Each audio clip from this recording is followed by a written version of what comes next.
할렐루야. 인생을 살면서 가장 쉽고도 어려운 일이 무엇일까요? 누군가 저에게 그런 질문을 한다면 전 주저없이 대답할 수 있습니다. 그것은 바로 사랑입니다. 아기가 태어나면은 자기를 품고 먹여주는 엄마를 그냥 사랑할 수밖에 없습니다. 걸음마를 시작하면 자기를 지켜주고 또 놀아주는 아빠를 또 사랑할 수밖에 없습니다. 유치원을 다니기 시작하면 함께하는 친구들을 좋아하고 사랑합니다. 저희 예지의 경우에는 좋아한다고 사랑한다고 결혼한다고 하는 애가 몇 명인지 모르겠습니다. 청년이 되면은 자연스럽게 이성을 만납니다. 사랑에 빠지고요. 소위 말해서 눈먼 사랑을 하지요. 제가 이 고등학교 때 좋아하는 물리 선생님이 계셨어요. 근데 이 물리 선생님 남자분이시고 총각이셨는데 어느 날 갑자기 같은 학교의 한문 선생님하고 결혼하시는 겁니다. 물리와 한문이 만났어요. 근데 제가 선생님한테 물어봤어요. 선생님 왜 결혼하셔요? 그걸 물어봤더니 그 선생님이 저한테 멋쩍으면서 하시는 말씀이 미치면 한다고. 그렇게 해서 진짜 미쳐서 결혼을 하셨습니다. 지금 좀 미친 게 깨셨을 텐데 어떠신지 잘 모르겠어요. 그렇게 눈먼 사랑이 그치고 나면 아이가 생기죠. 부모가 되면은 하나님의 선물로 아이가 주어집니다. 당연히 사랑할 수밖에 없죠. 서툴지만 아이를 사랑하면서 우리는 하나님의 사랑을 배워나갑니다. 이 사랑은 이와 같이 자연스러운 것인데 쉬운 것인데 그러나 사랑만큼 이상한 것도 없습니다. 어떤 사람들은 말을 하기를 사랑해서 헤어진다고 말합니다. 이 말도 안 되는 말이 진짜일 때가 있더라고요. 또 어떤 사람은 사랑하는데 서로 상처를 줍니다. 그뿐이 아니죠. 사랑하는데 서로 구속을 하고요. 심지어 괴롭히기까지 합니다. 왜일까요? 저마다 생각하는 사랑이 다르기 때문입니다.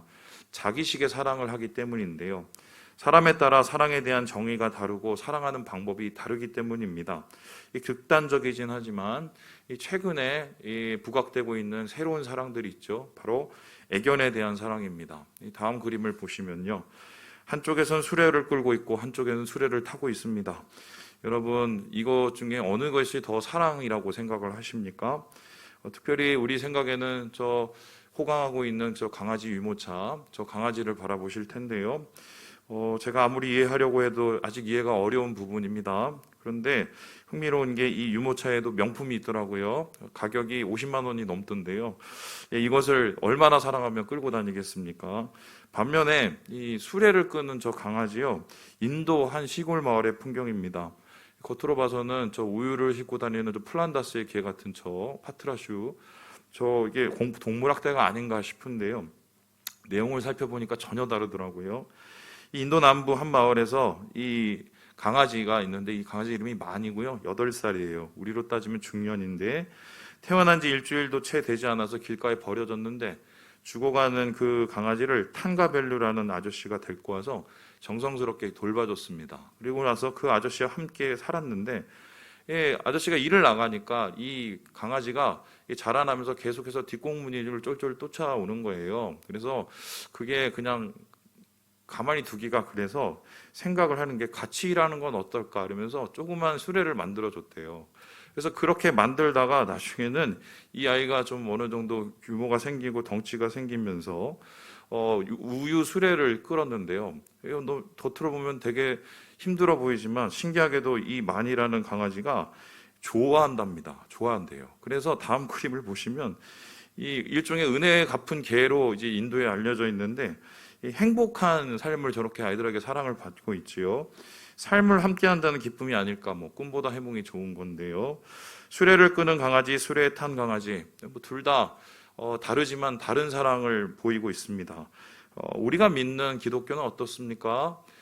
사람들은 우리의 모습을 가리켜서 사랑의 종교라고 말을 합니다. 왜냐하면 예수님께서 무엇보다도 사랑을 강조하셨기 때문인데요. 오늘 본문이 이를 증명하고 있습니다. 이 죽음을 앞두신 예수님께서 마지막 부탁을 제자들에게 하시는데 제자들에게 말씀하신 그것이 서로 사랑하라는 사랑에 대한 말씀이었습니다. 우리 함께 34절의 말씀을 같이 한번 읽어봅니다. 시작. 새 계명을 너희에게 주노니 서로 사랑하라. 내가 너희를 사랑한 것 같이 너희도 서로 사랑하라. 예수님께서는 서로 사랑하라고 말씀하시면서 특별히 이것을 새 계명이라고 얘기하셨습니다. 여러분, 계명은 품고 지키고 따르는 것이죠. 특별히 예수님 시대의 계명이라고 한다면 사람들이 제일 먼저 떠올리는 것은 십계명이었습니다. 하나님이 모세에게 주신 10가지의 계명, 그것은 유대인들에게 생명이었습니다. 계명을 깨트리고 어기면 곧 죽음이었기 때문입니다. 그런데 예수님께서 그 계명 말고 새 계명 준다고 얘기했습니다. 십계명과 같은, 아니 그보다 더 큰 계명이라는 말씀인데요. 그만큼 서로 사랑하는 것이 예수님께서는 가장 중요하다고 생각하신 것입니다. 여러분, 사랑도 어렵지만 서로 사랑하는 것은 더욱 어렵습니다. 나 혼자 할 수 없기 때문입니다. 박수와도 비슷하죠. 여러분, 이게 아무리 쳐도 우리가 박수가 안 쳐지죠? 합쳐져야 이렇게 박수가 쳐집니다. 서로 사랑도 마찬가지고요. 같은 마음을 가져야 가능합니다. 제가 우리 교회 부임하면서 이 서로 사랑하자고 사랑에 관한 말씀을 정말 수도 없이 정했습니다. 그리고 이를 위해서 여러 모임과 여러 시도를 했습니다. 그런데 어떻게 되었나요? 많은 시행착오를 거뒀고요. 실패를 거뒀어요. 물론 적잖은 진전은 있었으나 갈 길은 아직도 한참 멉니다. 왜 이럴까? 이유가 무엇일까 생각을 해봤습니다. 어떤 분이 얘기하시기를, 야, 그게 하루아침에 되니 시간이 필요한 거야 라고 저한테 말씀해 주시던데요. 맞는 말이기도 하지만 달리 생각을 해보면 아닐 수도 있다는 생각이 들더라고요. 여러분, 부부를 한번 생각해 보세요. 여기 계시는 중에 거의 30년 넘게 사시는 부부도 있을 것입니다. 30년 넘게 사면서 30년이 지나니까 뜨겁게 사랑하십니까? 아니면 말 한마디도 없고 하루에 몇 마디로 인생이 끝나십니까? 오히려 그 시간이 사랑을 옅어지게 하고 흩어지게 할 수도 있다는 것이죠. 시간이 사랑의 해답은 아니겠다. 앞서서 이야기했듯이 각자 사랑의 모습이 다르기 때문인데요. 그래서 서로 사랑하기에는 항상 엇갈리고 헷갈리는 것입니다. 그래서 저는 오늘 여러분과 함께 어떻게 하면 우리가 주님이 말씀하신 이 세 계명 서로 사랑할 수 있을까? 어떻게 하면은 우리가 한 몸이 될 수 있을까? 이것을 살펴보려고 합니다. 말씀을 살펴보면 요한이 보았던, 요한이 들었던 예수님의 서로 사랑은 세 가지의 모습으로 정리를 할 수가 있습니다. 첫 번째 그 사랑의 모습은 무엇일까요? 우리 같이 한번 읽어봅니다. 시작! 순서를 바꿔라. 서로 사랑하기 위해서 반드시 해야 될 첫 번째는 순서를 바꾸는 것입니다. 어떤 순서를 바꾸는 것일까요? 우리 함께 15장 9절 말씀을 읽어보겠습니다. 아버지께서 나를 사랑하신 것 같이 나도 너희를 사랑하였으니 나의 사랑 안에 거하라. 예수님께서는 이 서로 사랑이 굉장히 중요하셨기 때문에 계속해서 제자들에게 이를 설명하십니다.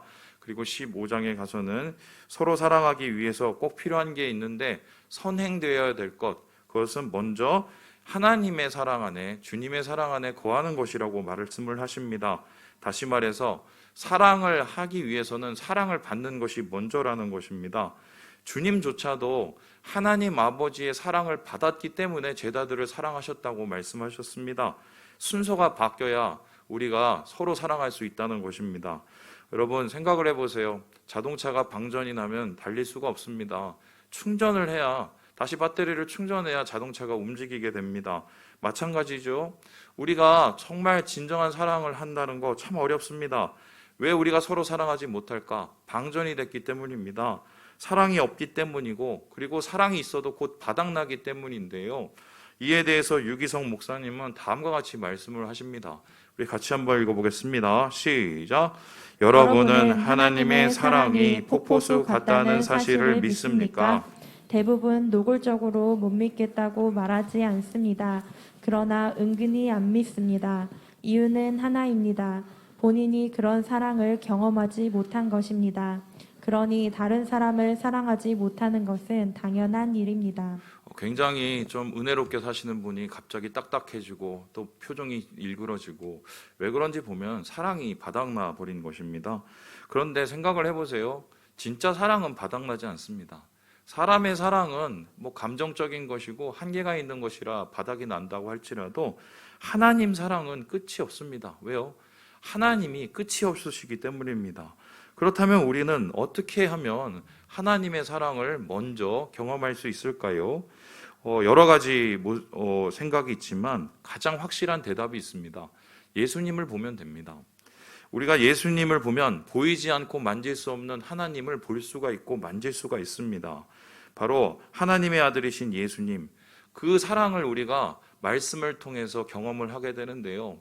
오늘 이 성찬식 혹은 오늘 주님께서 말씀하신 가장 중요한 서로 사랑의 이 모습을 보여주시는 것, 그것은 바로 십자가입니다. 우리 함께 요한 1서 4장 말씀을 읽어볼까요? 시작. 사랑은 여기 있으니 우리가 하나님을 사랑한 것이 아니요 하나님이 우리를 사랑하사 우리 죄를 속이기 위하여 화물 제물로 아들을 보내셨습니다. 사랑이 어디 있냐고 물어봅니다. 그랬더니 요한이 말합니다. 사랑이 여기 있다. 그 사랑은 무엇입니까? 주님의 십자가. 예수님이 우리를 위해서 죽으신 십자가라고 말씀을 하십니다. 여러분, 십자가를 바라보면, 십자가를 깊이 묵상하면 나를 위해서 죽으신 예수님이 보입니다. 예수님의 눈물이 보이고 예수님의 땀이 보입니다. 참 아무것도 아닌 나를 위해서 저 목숨을 왜 바치셨을까 이해할 수 없는 사랑이 보입니다. 그래서 십자가를 많이 생각하고 많이 묵상하는 것은 바로 우리의 사랑을, 방정나버린 사랑을 충전하는 것입니다. 오늘 우리가 함께 나누는 성찬, 특별히 예수님의 십자가 사랑을 확인하는 자리입니다. 그래서 오늘 꼭 이렇게 기도하고 성찬을 대하시기 바랍니다. 주님, 십자가 사랑을 알고 싶습니다. 다시 느끼고 싶습니다. 예수님께서 나를 얼마나 사랑하시는지를 깨닫고 싶습니다. 이렇게 기도하고 주님 앞에 나아갈 때 주님께서 오늘 반드시 우리에게 십자가 사랑을 알게 해주실 거예요. 바닥나버린 우리의 사랑을 먼저 채워주실 것입니다. 두 번째로 주님께서 말씀하시는 서로 사랑할 수 있는 방법은 무엇일까요? 우리 같이 한번 읽어보도록 합니다. 시작. 빼고 더하라. 빼고 더할 때 사랑이 이루어진다는 것입니다. 어떤 말일까요? 우리 함께 15장 2절의 말씀을 읽어봅니다. 시작. 무릇 내게 붙어있어 열매를 맺지 아니하는 가지는 아버지께서 그것을 제거해 버리시고 무릇 열매를 맺는 가지는 더 열매를 맺게 하려 하여 그것을 깨끗하게 하시느니라. 예수님께서는 포도나무의 비유를 통해서 이 사랑에 대한 이야기를 합니다. 포도나무가 열매를 더 많이 맺고 사랑의 열매를 많이 맺기 위해서는 보니까 깨끗게 해야 된다고 말씀하십니다. 이 깨끗게 하다는 카다이로라는 헬라어는 바로 이 보통 포도나무에 쓰이면 가지를 치거나 가지를 깨끗게 하는 그 과정을 뜻합니다. 다음 보시는 것처럼 열매를 거두기 위해서는 좋은 것은 더하고 나쁜 것은 빼야 합니다. 포도나무의 경우 쓸모없는 가지를 쳐야 됩니다. 태야 된 가지 껍질을 벗겨야 됩니다. 벌레는 잡아야 됩니다. 서로 사랑도 마찬가지입니다. 더할 게 있고 뺄 게 있습니다. 그래야 하나님 안에서 하나가 될 수 있습니다. 이 교회 생활을 하다 보면은 정말 이 어떤 분과 어떤 분을 비교해 보면 하나 되기 정말 힘든 분들이 보입니다. 너무 다르기 때문입니다. 마치 이제 물과 기름과 같은 사이인데요. 보통 이러한 분들을 위해서 자주 쓰이는 예화가 있어요. 여러분 들어보셨는지 모르겠는데 물과 기름을 섞는 방법입니다. 여러분, 우리가 정말 도대체 안 맞는 사람을 물과 기름이라고 얘기합니다. 근데 물과 기름이 섞일까요? 근데 재미있는 건 섞일 수 있다는 거예요. 이 섞이는 방법은요, 두 가지 방법인데요, 크게요. 하나는요, 더하는 것이고, 하나는 빼는 것입니다. 첫 번째로 더하는 것은요, 다음 그림에서 보는 것처럼요, 이러한 섞이지 않는 물과 기름을요, 거기에 이 레시틴이라는 이 유화제를 첨가하면 섞일 수가 있습니다. 일종의 이제 화학적 결합인데요. 이 레시틴이라는 이 성분이 물과 기름을 연결하는 역할을 하게 됩니다. 그래서 이거 아무튼 먹을 수도 있고요. 여러분 그 가끔씩 보시는 크릴 오일 이렇게 그 실험하고 비슷한 거예요. 그런데 이와 같이 서로 사랑도 마찬가지입니다. 물과 기름과 같은 사이는 절대로 섞일 수가 없습니다. 하지만 주님의 사랑, 십자가의 사랑이 더해지면 하나 될 수 없는 것도 하나가 됩니다. 그래서요, 우리가 서로 사랑하기 위해서는 주님의 사랑을 더해야 된다. 근데 주님의 사랑만 더한다고 되지 않을 때가 있습니다. 그때는 뭘 해야 될까요? 빼야 됩니다. 물과 기름도 마찬가지인데요. 섞이기 위해서는 빼면 되는 방법이 있습니다. 다음 그림을 보시면요. 제가 이 기사를 찾으려고 어제 한 거의 30-40분을 찾았어요. 2008년에 이 리차드 파슬리라는 호주 뉴사우스 웨일즈 교수가 이 물과 기름을 섞는 방법, 새로운 방법을 제시했습니다. 그 방법이 뭐냐면요. 물속에 녹아있는 질소와 산소로 된 가스가 있는데요. 이 가스를 빼내자마자, 이 가스를 제거하자마자 물과 기름이 용해되었다고 합니다. 이 결과로 미국에 특허를 내고 이제 사업을 한다고 하는데요. 마찬가지입니다. 서로 사랑을 위해서는 빼야 되는 게 있습니다. 무엇을 빼야 될까요? 이기심 빼야 되고요. 욕심 빼야 되고요. 시기심 빼야 됩니다. 질투도 빼야 됩니다. 죄의 모습을 빼야 됩니다. 그래야 하나 될 수 있습니다. 그래서요, 주님 안에서 하나 되기 위해서는 분명히 더 해야 될 게 있고 뺄 게 있다. 이것을 하지 않으면 하나님 안에서 하나가 되지 힘들다는 것입니다. 제가 이렇게 이 예화를 이제 다 쓰고 오늘 정리하려고 하는데, 어제 물과 기름에 관한 정보를 살펴보다가 아주 자랑스러운 최근 기사를 하나 발견했습니다. 바로 이분의 이야기입니다. 이 추민철 연구원이라고요, 한국표준과학연구원에서 일하시는 분입니다. 그런데 이분이 얼마 전에 물과 기름을 아주 쉽게 안전하게 섞는 방법을 개발을 했습니다. 그 방법이 뭐냐면 초음파를 사용하는 거예요. 그러니까 이 초음파를 만들 수 있는 집속 장치를 개발을 했는데요. 물과 기름을 넣고 이 500kHz의 고주파를 보내버리면은 이 물과 기름이 섞인대요. 그 이유를 봤더니 이 초음파가 기름 분자를 깨버리는 거예요. 깨버리니까 이 자연스럽게 용해되도록 만든다는 것입니다. 제가 이거를 딱 보고 시사하는 바가 확 느껴지더라고요. 우리가 주님 안에서 한 공동체 되고 한 사랑을 이루기 위해서 필요한 게 무엇이겠습니까? 깨어져야 돼요. 뭐가 깨어져야 될까요? 내 자아가 깨어져야 돼요. 내 안에 있는 내 자기식의 사랑이 깨어져야 됩니다. 그래야 마침내 서로 사랑할 수 있어요. 제가 예전에 청년들 사역을 할 때 애들 때문에 정말 고생하고 힘들고 고민하는 부모님들이 저를 많이 찾아왔어요. 그래서 목사님, 그렇게 잘하던 애들이 왜 저렇게 저 모양이 됐는지 모르겠어요. 막 이런저런 얘기를 하고, 심지어는 뭐 되게 용하다는, 소위 말해서 박사들 뭐 또 의사들 다 쫓아다니는데 애가 그 모양 그 꼴인 거예요. 근데 그분들을 제가 한 명, 두 명씩 만날 때마다 공통적인 특징이 뭔지 아세요? 그러면서 이분들이 하나씩 깨어져 가고 있다는 거예요. 그래서 주님 안에서도 마찬가지인데, 우리가 깨어짐이 없는 사랑은 기대하기가 어렵습니다. 예수님의 사랑이 진리인 이유가 무엇입니까? 자신이 깨졌기 때문입니다. 십자가에서 자신을 깨트려서 우리의 생명을 구하신 것입니다. 그래서 깨어지지 않는 사랑은 사랑이라고 할 수 없습니다. 우리 갈라디아서 2장 말씀을 같이 한번 읽어보겠습니다. 시작. 내가 그리스도와 함께 십자가에 못 박혔나니 그런즉 이제는 내가 사는 것이 아니요 오직 내 안에 그리스도께서 사시는 것이라. 이제 내가 육체 가운데 사는 것은 나를 사랑하사 나를 위하여 자기 자신을 버리신 하나님의 아들을 믿는 믿음 안에서 사는 것이라. 오늘 성찬의 시간은 결단하는 시간입니다. 무엇을 결단할까요? 내가 십자가에서 죽고 십자가에서 다시 살기로, 내가 예수님처럼 깨어지기로 결단하는 것입니다. 가족을 위해서, 형제 자매를 위해서, 이웃을 위해서 우리의 자아가 깨어질 때 하나님의 은혜가 세워지는 것입니다. 교회에 처음 왔을 때 한 분이 저한테 그런 얘기를 하시더라고요. 목사님, 의정부는 되게 힘든 지역이에요. 왜요? 물어봤더니 교회가 맨날 세워지고 깨어지고를 반복한다는 거예요. 그래서 하나가 되지 못한다는 것입니다. 그 말씀대로 제가 그것을 정말 7년 동안 경험을 했어요. 그러면서 내가 내린 결론이 뭔지 아세요? 진짜 깨질 것이 안 깨지니까 교회가 깨지는 거예요. 내 안에 정말 깨져야 될 것이 있는데 그게 안 깨지니까 주님의 몸이 깨지는 겁니다.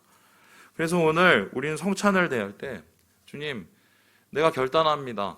십자가 앞에서 주님처럼 깨어져서 주님의 은혜의 사랑, 열매를 많이 맺기를 결단합니다. 이 결단이 오늘 우리 이 성찬신 속에 있어야 되겠습니다. 마지막으로 이 서로 사랑을 위해서 꼭 필요한 것은 무엇이겠습니까? 우리 같이 한번 읽어보겠습니다. 시작! 함께 먹어라. 순서를 바꿔야 돼요. 빼고 더해야 됩니다. 깨져야 됩니다. 그리고 함께 먹을 때 주의 사랑이 완성됩니다. 우리 함께 38절의 말씀을 같이 한번 읽어보겠습니다. 시작! 예수께서 대답하시되 내가 나를 위하여 내 목숨을 버리겠느냐? 내가 진실로 진실로 내게 이르노니 닭 울기 전에 내가 3번 나를 부인하리라. 예수님께서 서로 사랑을 얘기하시고 내가 떠난다고 얘기하셨더니 베드로가 아니라고, 나는 이미 예수님 사랑한다고, 나의 사랑은 최고라고, 충성이라고 말을 했습니다. 그런데 주님께서는 이 베드로의 사랑의 고백 속에 무엇을 말씀하십니까? 아니다, 너는 분명히 나를 배신할 것이라고 말합니다. 어떤 뜻인가요? 인간의 사랑, 감정적인 사랑에는 반드시 한계가 있다는 것입니다. 그리고 난 후에 닭이 3번 울기 전 베드로는 주님을 배신했습니다. 이때 한마디로 자괴감이 들지요. 나는 사랑할 수 없는 사람이었구나를 그때 깨닫게 됩니다. 이렇게 완전히 무너지고 정말 다시금 가능성을 발견할 수 없는 이 베드로, 어떻게 다시 사랑을 되찾을 수 있었을까요? 예수님이 그를 찾아오셨기 때문입니다. 그런데 예수님께서 그를 찾아오셔서 그냥 사랑을 회복하신 게 아니에요. 사랑을 회복하시기 위해서 반드시 하셨던 것이 있어요. 우리 함께 요한복음 21장을 확인해 보겠습니다. 시작.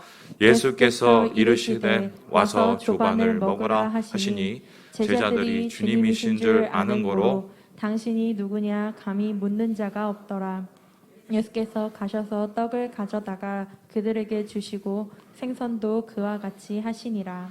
밥을 먹였어요. 밥을. 참 그 배신한 배신자 베드로에게 밥을 먹였다는 것입니다. 예수님의 사역은 밥으로 시작해서 밥으로 끝난다고 해도 과언이 아닙니다. 사역을 시작하시기 전에 광야에서 시험 받으실 때 제일 먼저 시험 받으신 게 밥의 시험이었어요. 돌로 떡을 만들라고 했습니다. 그뿐인가요? 갈릴리에서 사역하시면서 예수님이 중점 사역 뭡니까? 함께 밥 먹는 것이었습니다. 심지어 세리와 창기야도 함께 식사를 하시다가 먹기를 탐하는 자는 오명을 받을 정도였습니다. 뿐만 아니죠. 우리가 오늘 보았던 이 본문처럼 십자가에 달리시 전날까지도 예수님께서는 함께 밥을 드셨습니다. 제자들과 마지막 만찬을 하셨습니다. 그리고 예수님께서 십자가에서 돌아가신 후 부활하셨습니다. 그리고 제자들을 만나시고 승천하기 직전까지 뭘 하셨습니까? 이 요한복음 21장에서 보듯이 밥을 먹었습니다. 정확히 표현하면 손수 밥상을 차려주셨습니다. 여러분 배신한 사람하고 같이 밥 먹고 싶어요? 여러분 배신한 사람을 위해서 밥을 차려주고 싶습니까? 반대로 배신자 베드로는 그 밥이 목에 넘어갔을까요? 그런데 오늘 이 식사는 아무 문제 없이 이루어졌습니다. 왜일까요? 예수님의 밥상과 세상의 밥상이 다르기 때문입니다. 세상의 밥상은 친해야 먹습니다. 남는 게 있어야 먹습니다. 일종의 비즈니스죠. 떨어지는 게 있어야, 이익이 있어야 같이 먹고 즐거워합니다. 그런데 예수님의 밥상은 아닙니다. 사랑해서 먹습니다. 살리기 위해서 먹습니다. 한 가족이라 먹습니다. 그래서 예수님의 밥상은 다른 말로 사랑입니다. 용서입니다. 회복입니다. 배신자 이 베드로가 수제자 베드로로 거듭날 수 있었던 것은 이 예수님의 사랑의 밥상, 용서의 밥상을 함께 먹었기 때문입니다. 사랑하시기 위해서, 살리기 위해서 예수님께서 자신의 피와 살을 나누어 주시면서 그들을 회복시키셨던 것입니다. 오늘 우리가 주님의 밥상을 대합니다. 이 밥상, 베드로에게 주셨던 그 밥상입니다. 이 밥상에서 회복이 일어납니다. 생명이 일어납니다. 왜일까요? 바로 이 밥상이 주님의 사랑이 담겨있는 밥상이기 때문입니다. 그래서요, 오늘 여러분께서 이 성찬을 대하시면서요, 함께 먹기로 좀 작정을 하셨으면 좋겠습니다. 아멘이십니까? 함께 먹어야 돼요, 우리가. 혼자 먹지 마세요. 혼자 먹으니까 저렇게 정치인들이 계속 탈이 나잖아요. 함께 먹어야 돼요. 주님 와서 함께 먹고, 함께 마시고, 함께 기뻐해야 돼요. 그래야 뭔가 하나님의 역사하시는 게 일어나요. 함께 꿈꾸는 일이 일어나게 되는 것입니다. 그래서 주님께서는 이렇게 같은 밥상, 같은 식사, 주님의 식탁을 대하는 자들에게 이렇게 말씀을 남기시고 이 말씀을 마치십니다. 우리 함께 35절 읽고 말씀을 마치겠습니다. 시작! 너희가 서로 사랑하면 이로써 모든 사람이 너희가 내 제자인 줄 알리라. 서로 사랑하는 사람이 제자입니다. 예수님을 따르는 건 서로 사랑하는 겁니다. 순서가 바뀌어야 돼요. 빼고 더하고 깨져야 됩니다. 같이 밥을 먹어야 됩니다.